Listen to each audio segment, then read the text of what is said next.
अस्सलाम वालेकुम, नमस्कार, सत श्री अकाल एंड गुड इवनिंग।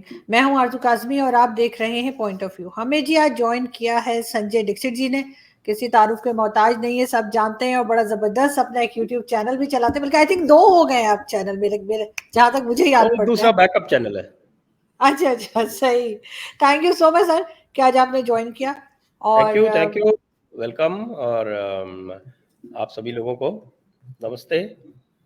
और बहुत खुशी हुई मुझे, एक बार बहुत दिनों बाद आरजू जी ने बुलाया आज।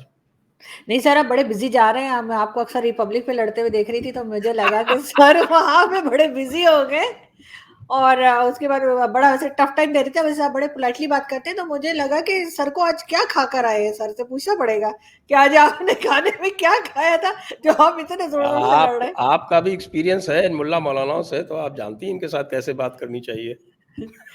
बिल्कुल। और वो बिल्कुल आप सही टफ टाइम दे रहे थे, तो मैं इसलिए मैंने कहा शायद आप बिज़ी हैं, तो मैंने कॉन्टैक्ट नहीं किया। लेकिन आज सर बहुत लोगों ने कहा है कि ज्ञान वापी मॉस्क के बारे में आपसे पूछा जाए कि क्या ये इश्यू क्या है असल में?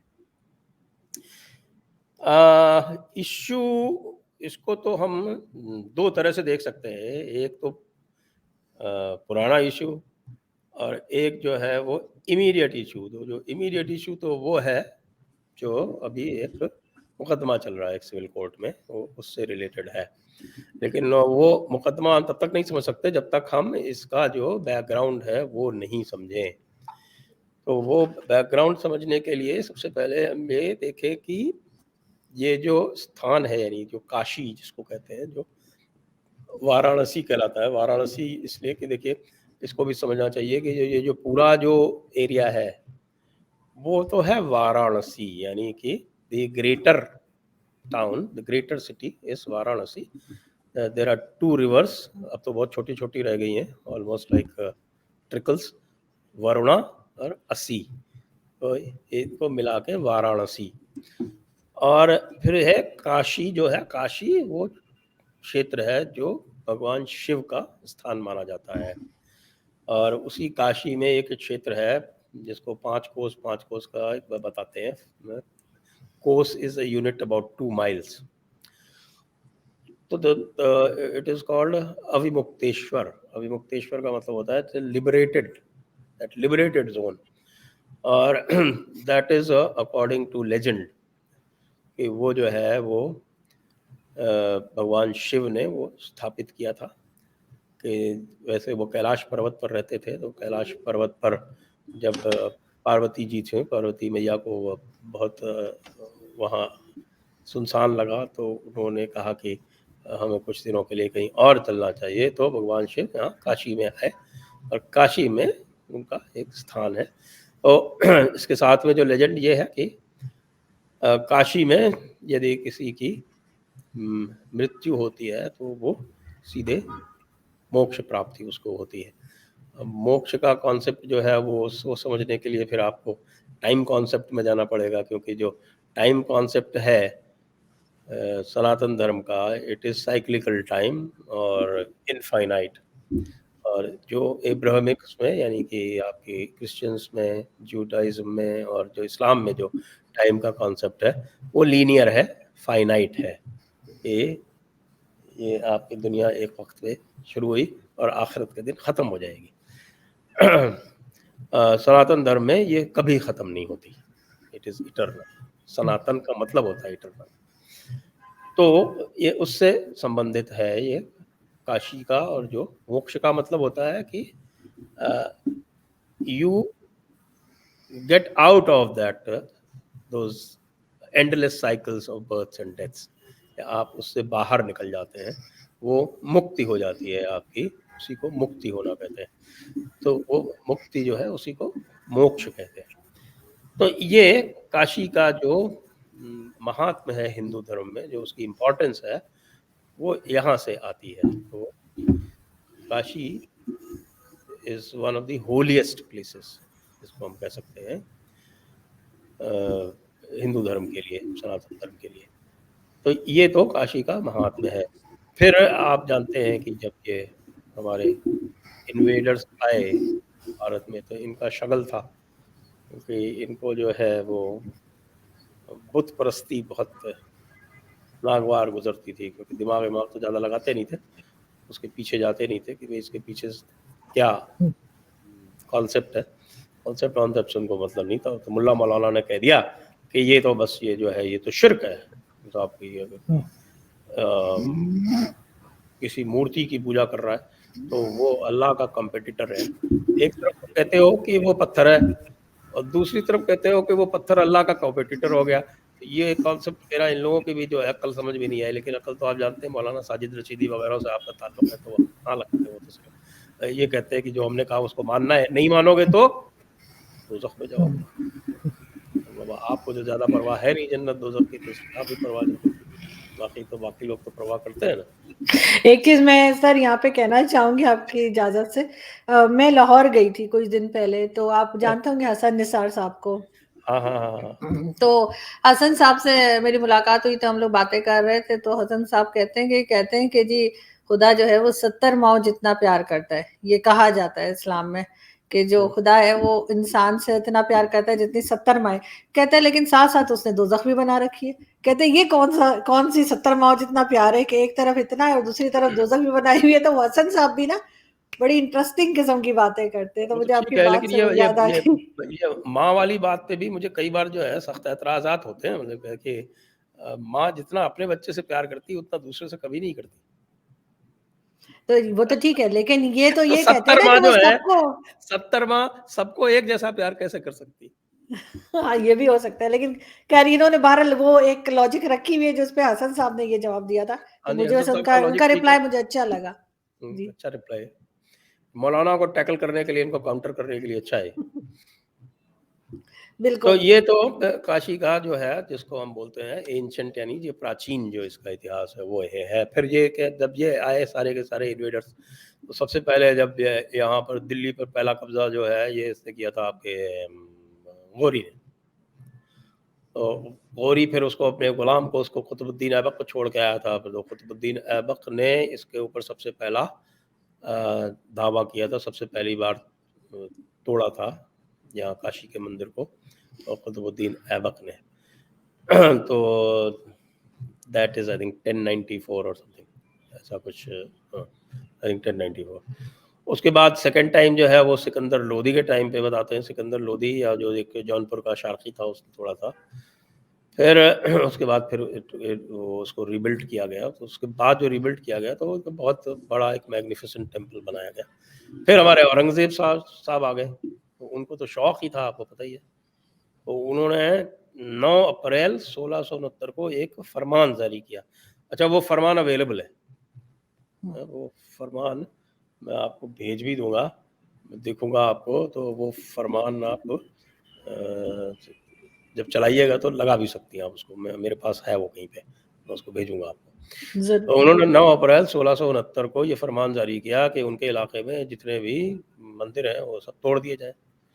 तो जितने भी उनके सूबेदार और जागीरदार और जितने भी उनके अंडर में थे, उनको प्रसन्न करने के लिए, उनको खुश करने के लिए जितने सारे तोड़ सकते थे उतने तोड़ना उन्होंने शुरू कर दिया। सितंबर में तोड़ा गया इसको, सितंबर में, बल्कि अगस्त सितंबर में तोड़ा गया काशी के मंदिर को 1669 में। जो मासिर आलमगीरी जो किताब है, जो साक़ी मुस्ताद ख़ान की लिखी हुई है, जो उन्हीं के वक़्त का जो इतिहासकार था, हिस्टोरियन, तो उसने ये कहा कि 2 सितंबर को दरबार में ये खबर आई कि जो काशी का जो मंदिर था, जो कुफ्र का एक बड़ा एक स्थान था, उसको तोड़ दिया गया है। तो Aurangzeb was informed on the 2nd of September, तो वी कैन टेक इट कि भाई अगस्त में किसी टाइम पे इसको तोड़ दिया गया। तो ये सब रिकॉर्डेड है, ये मासिर आलमगीरी, मैं आपको कोट कर रहा हूँ, मासिर आलमगीरी, साक़ी मुस्ताद ख़ान।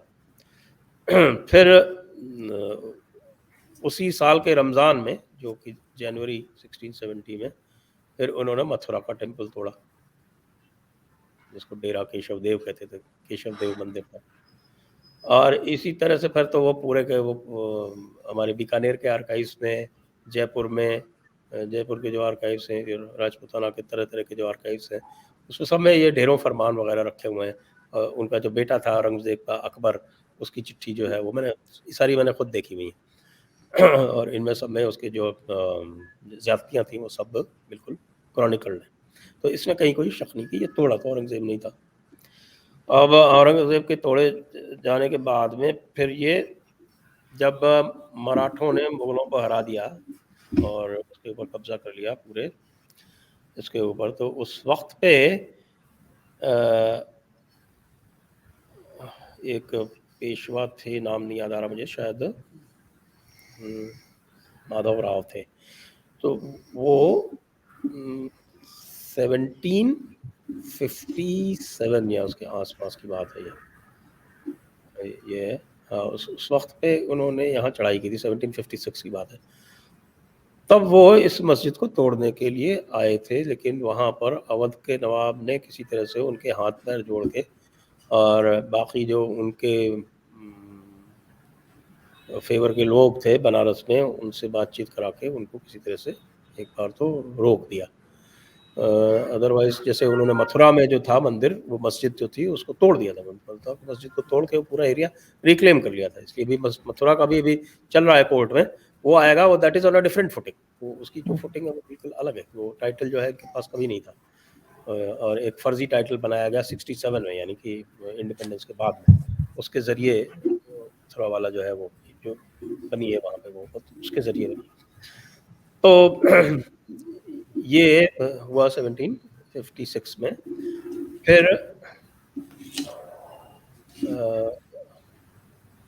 आपके उसके बाद फिर रानी अहिल्याबाई होलकर जो थी, उन्होंने 1789 शायद, if I am remembering the date rightly, उन्होंने फिर बातचीत करके जो उस वक्त के जो शिया नवाब थे अवध के, उनसे बातचीत करके और उसी कैंपस में ये जो प्रेजेंट मंदिर है on the side of the mosque, वो इसको वहाँ पे रीबिल्ड कराया।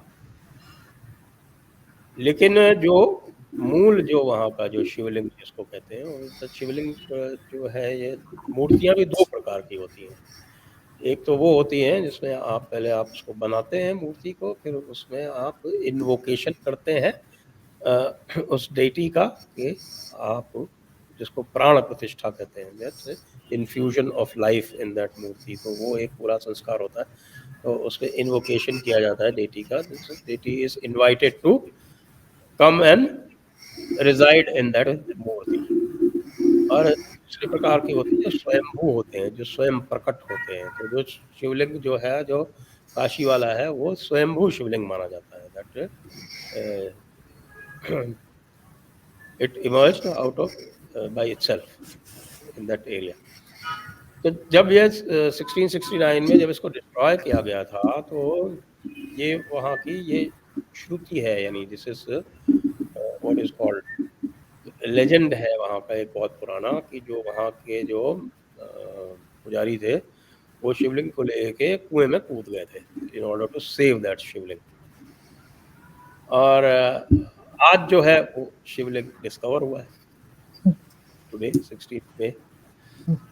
इसके पहले तो इसकी इमीडिएट कॉज ये थी कि ये लोग बहुत दिनों से कहते आ रहे थे। अच्छा, उसका एक और बहुत बड़ा एक प्रमाण जिसको बोलते हैं, प्रूफ जिसको बोलते हैं, एविडेंस जिसको बोलते हैं, वो ये है कि किसी भी शिव मंदिर में शिव जी की सवारी जो है वो नंदी एक बैल का नाम है नंदी। नंदी जो है वो नंदी महाराज बोलते हैं हम लोग, तो नंदी महाराज जो है वो शिव जी की सवारी है। तो हर शिवलिंग में आपको नंदी जी मिलेंगे, और वो जो नंदी जी जो है वो उनका मुंह जो है वो हमेशा शिवलिंग की तरफ होता है, शिवलिंग की तरफ देखते हैं। तो यहाँ पर एक बड़ी विचित्र बात दिखती थी कि जब भी कोई जाता था, मैं भी गया हूँ वहाँ पर, कि जो वर्तमान शिवलिंग है, तो जो नंदी जी बैठे हैं वहाँ पर, वो नंदी जी इस शिवलिंग की तरफ नहीं देख रहे, वो मस्जिद की तरफ देख रहे हैं। तो इसको लेके सब लोग कहते थे कि भाई शिवलिंग उधर है, नंदी जी उधर देख रहे हैं। और आज वो जो शिवलिंग, आज जो सर्वे वगैरह हुआ उसमें आज वो जो शिवलिंग मिला है, वो बिल्कुल उसी जगह पे मिला जहाँ नंदी जी देख रहे हैं। अब इसमें जो अभी का जो प्रेजेंट मुकदमा है, वो प्रेजेंट मुकदमा ये है कि एक इस पे पहले तो 1991 में एक पिटिशन हुई जिसमें ये कहा गया कि साहब ये हमारा मंदिर है और आप एएसआई सर्वे करा के, उसी तरह से जैसे अयोध्या में हुआ। अयोध्या में भी ये कहते थे कि साहब यहाँ कुछ नहीं है, यहाँ कुछ नहीं है, यहाँ कुछ नहीं है। बाद में एएसआई में सर्वे हुआ तब पता चला नीचे मंदिर और उसी से सारा का सारा केस पलट गया और उसी की वजह से फिर वहाँ पे ये डिसीजन हुआ कि ये स्थान जो है ये हिंदुओं को जाएगा। इसी तरह से यहाँ पे भी एक 1991 में पिटिशन लगी कि साहब की ये आप इसका भी सर्वे कराइए, इसको एएसआई से आर्कियोलॉजिकल सर्वे ऑफ इंडिया से इसका सर्वे कराइए। फिर 1991 में जब ये अयोध्या वाला केस चल रहा था तो एक हमारे यहाँ एक एक्ट आ गया it called places of worship special provisions act 1991। उसमें ये कहा गया कि किसी भी पूजा के स्थान की स्थिति वही रहेगी जो 15 अगस्त 1947 को थी। तो उसके वजह से वो जो सूट था 1991 वाला वो रुक गया, उसके ऊपर स्टे चल गया। बहुत समय तक उस पर स्टे चलता रहा। फिर स्टे चला तो फिर एक बार स्टे जो है सारे के सारे हट गए तो फिर उसके ऊपर फिर जो नीचे जो सूट था वो वापस रिवाइव हुआ। उस रिवाइव हुए सूट में फिर जब इश्यूज वगैरह बनाने का वक्त आया उसके बाद फिर उसमें सर्वे ऑर्डर हो गया, फिर उसके खिलाफ जो है ये चले गए ऊपर। अब जो लेटेस्ट हुआ ये कि अब ये यहाँ पे भी 1992 तक आपने पता नहीं वो उसकी जो पिक्चर्स हैं वो देखी हैं कि नहीं देखी हैं? सर कुछ पिक्चर्स देखी है मैंने, कुछ तो थोड़ी सी पिक्चर्स। तो आप देखेंगे तो आपको साफ दिख रहा है कि वो मंदिर की इमारत पर खड़ी हुई है। तो उसकी जो वेस्टर्न वॉल है, जो आपको पिक्चर्स आप देखती हैं जहाँ पे वो पूरी वॉल दिखती है, वो उसकी वेस्टर्न वॉल है। और उस वेस्टर्न वॉल में अभी भी कुछ डेटीज थी जिनकी पूजा 1992 तक हो रही थी। 1992 में अचानक उसको बंद कर दिया गया और फिर वो साल में एक बार परमिट की जाती है।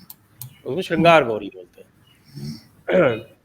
गौरी मतलब पार्वती जी का एक रूप है। पार्वती जी मतलब आपकी भगवान शिव की अर्धांगिनी, तो पत्नी।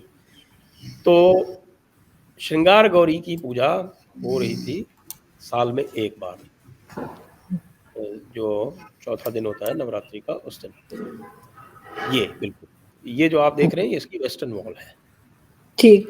और इसी में एक जगह पे वो श्रृंगार गौरी श्राइन है इसी वॉल में। तो उसकी जो पूजा हो रही थी तब उन्होंने ये पिटिशन डाली कि साहब ये श्रृंगार गौरी की पूजा जो रोकी गई है ये कैसे रोकी गई, वो आदेश बताइए हमको, वो किस ऑर्डर से रोक दी गई।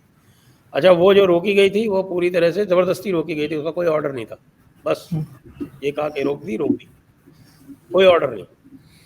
तो ये किस ऑर्डर से रोकी गई ये बताइए। फिर क्या कि ये श्रृंगार गौरी का ये जो बाहरी रूप है, इसकी जो मूल प्रतिमा है वो इसके अंदर है, तो हमें श्रृंगार गौरी की पूर्ण पूजा करने की अनुमति दी जाए। तो उन्होंने जो उसकी जो बाकी जो पूजा रोकी थी वो तो चालू कर दी उन्होंने तुरंत, क्योंकि किसी ऑर्डर से रोकी नहीं थी, तो बिना किसी ऑर्डर के चालू भी होगी।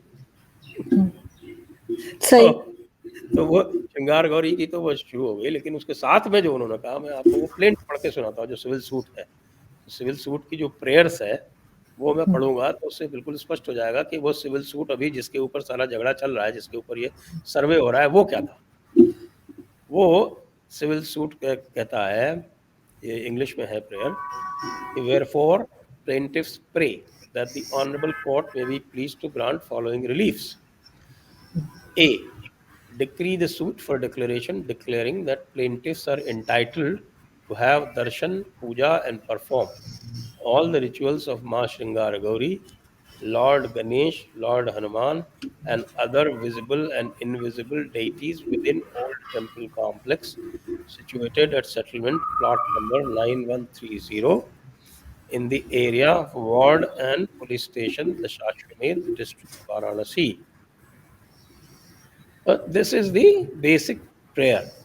अब ये जो प्लॉट 9130 है इसको बोल रहे हैं ओल्ड टेम्पल कॉम्प्लेक्स। ये ओल्ड टेम्पल कॉम्प्लेक्स में जो प्रेजेंट मंदिर है और जो मस्जिद है दोनों आते हैं। ठीक। 9130 क्योंकि that is the old temple complex, उसी को गिरा के इन्होंने वो अपनी वहां पर मस्जिद तामीर की थी।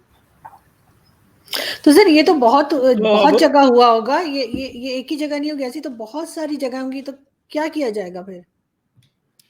एक अब इसमें मैं बताता हूँ, पहले इसको मैं ज़रा पूरा कर लूँ। जी, इसका जी, जो है ज़रूर। वो मैं आपको उसका भी किस्सा बताता हूँ। अभी-अभी मैं एक शो पे था। आज जो है लगातार मेरी रिकॉर्डिंग जो है इसी के ऊपर हो हुँ, रही। तो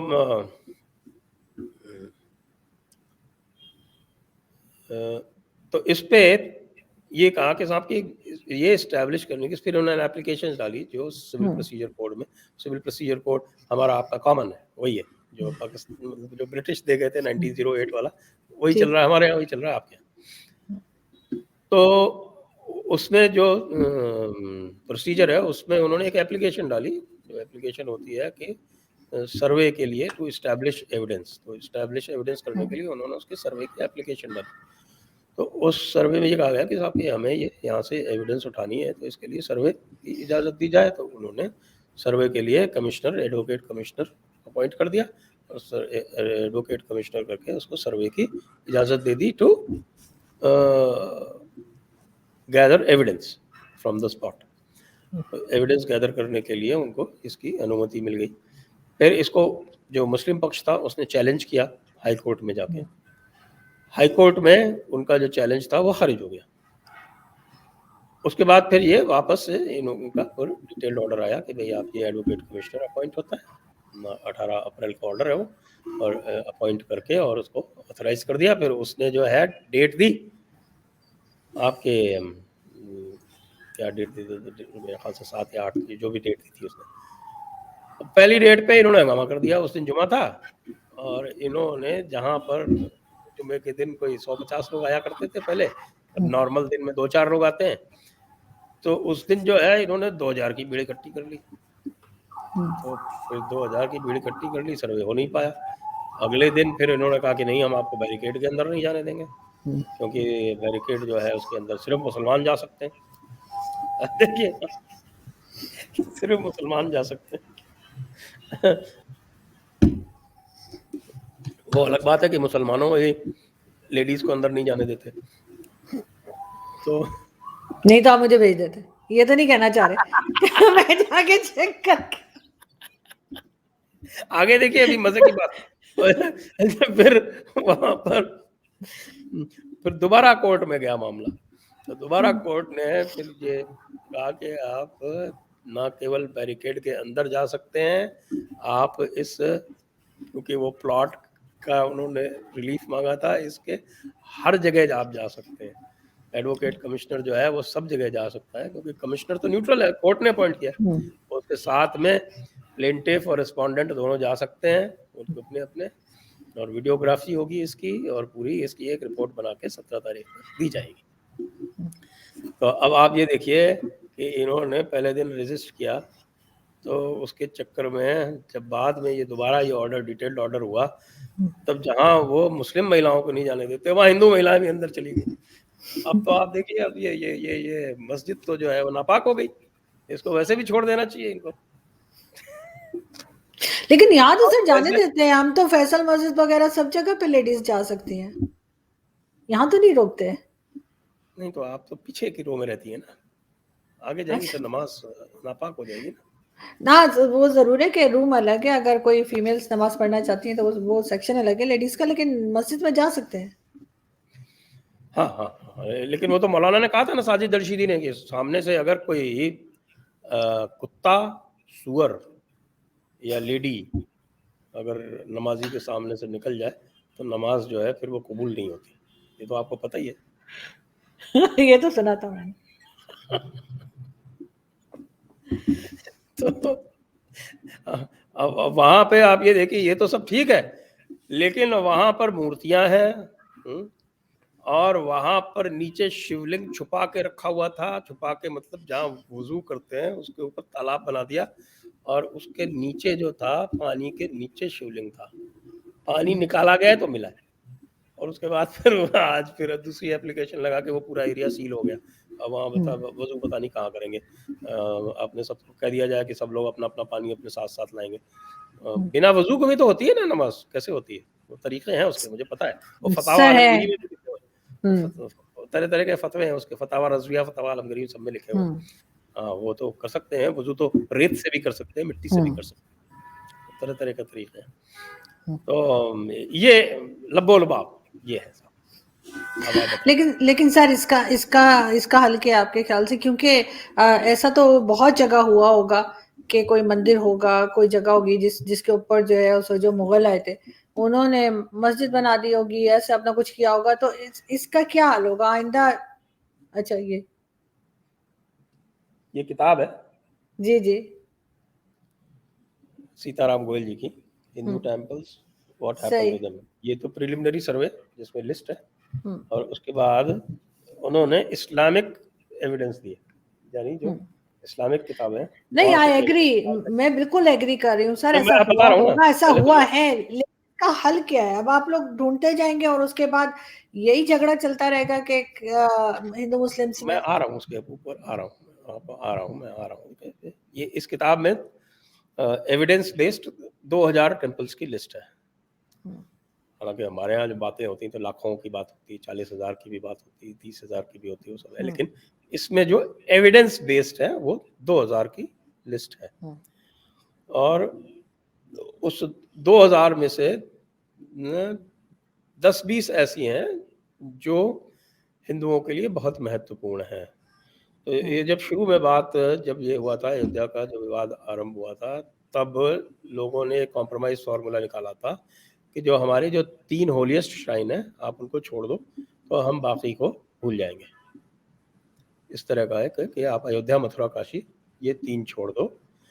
कुछ और लोगों का था कि भाई कोई एक 9 या 10 की एक लिस्ट है, वो 9-10 आप छोड़ दो तो बाकी को हम भूल जाएंगे। तो माने नहीं, क्या हम तो एक, क्या हम तो आधी, क्या हम तो एक वही एक बालिश्त भी नहीं छोड़ेंगे। तो इसके एक आपने महाभारत नहीं पढ़ी होगी, तो जो महाभारत का वॉर जो है वो क्यों हुआ था, वो सब सारे झगड़े वगड़े जब होने के बाद में जब पांडव आ गए वापस तो उन्होंने अपना राज्य मांगा, आधा राज्य, क्योंकि वो they were entitled to half the kingdom.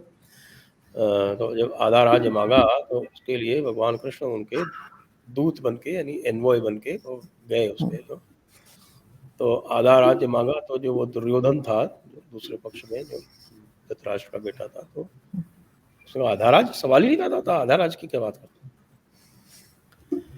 तो कृष्ण कहा कि अच्छा चलो, आप तो 5 पांडव है, आप तो ऐसा करो आप 5 गांव दे दो बस, इतने पे हम सेटल कर लेते।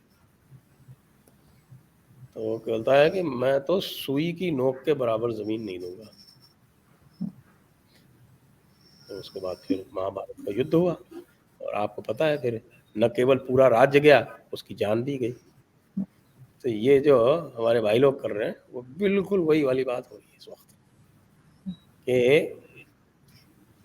अभी भी उसी शौक में और शगल में है गया, हमने तो गजवा हिंद कर लिया था, ये वापस कैसे इन्होंने काबिज कर लिया, हम वापस इसके ऊपर, ये दौरे खिलाफा हो गया था, दौरे खिलाफा पर किसी दूसरे का कब्जा नहीं हो सकता, इस पर तो हमारा ही कब्जा होना है, हम वापस इसके ऊपर कब्जा करेंगे, तो सवाल ही नहीं पैदा होता, बालिश्त पर जमीन भी नहीं देंगे।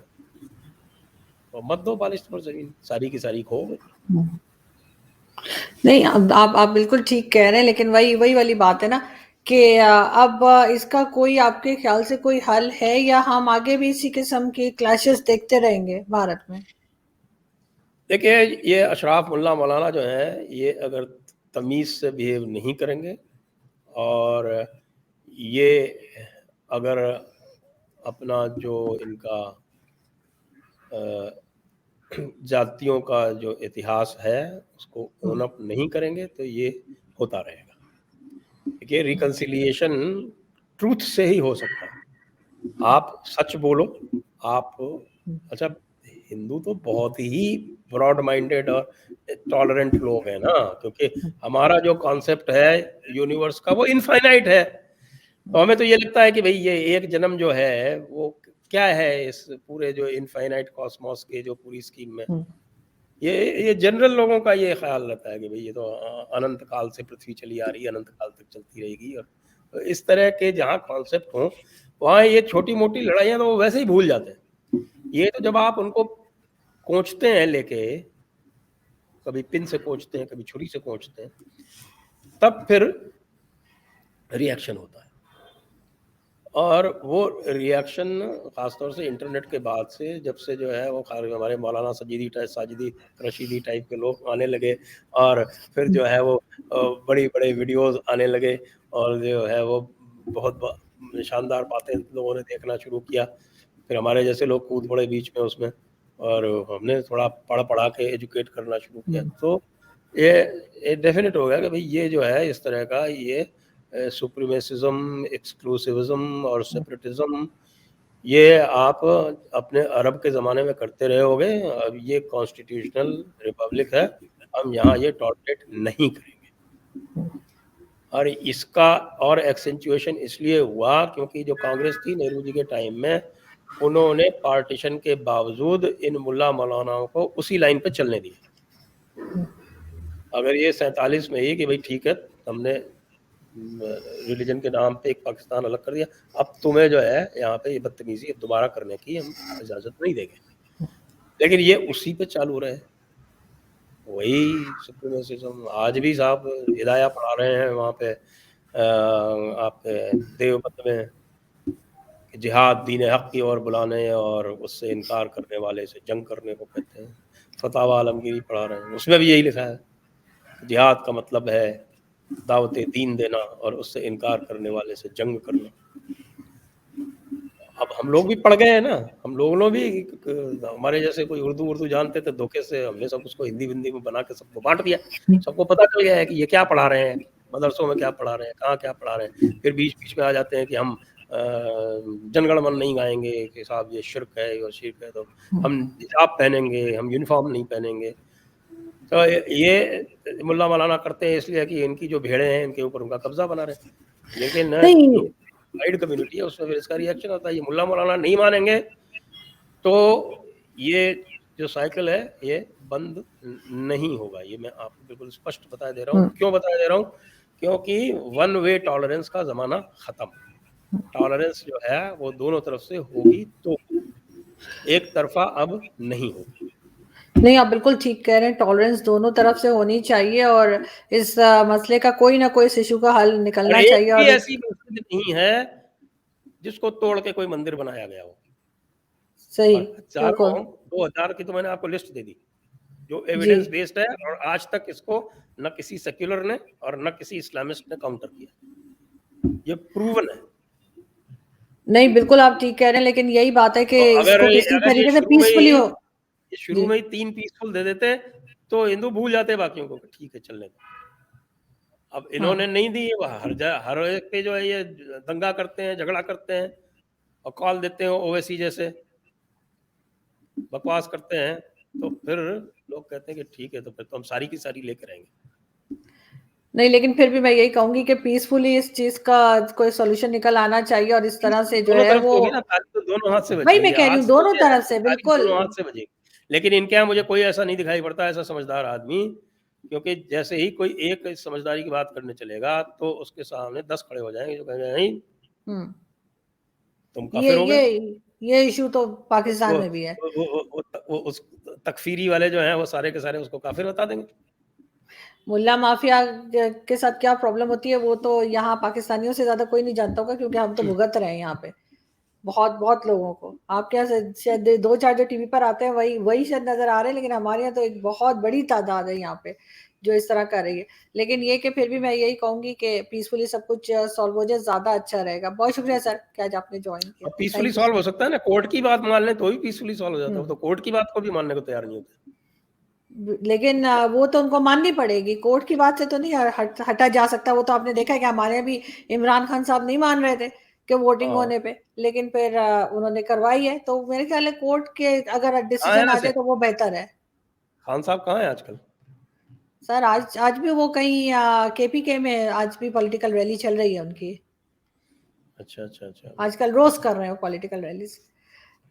चलिए, thank you so much sir. Khan साहब में लोगों का इंटरेस्ट कम हो गया तो इसलिए हमने खान साहब पे कोई वीडियो भी नहीं किया बहुत दिनों से। हाँ सर, गर्मी भी बहुत है ना, लेकिन खान साहब अपने एक्शन में है आजकल। चलिए। बहुत शुक्रिया। Thank you so much sir. Thank you. Thank you, thank you, thank you. Good night. Thank you. Thank you. Thank you. Good night.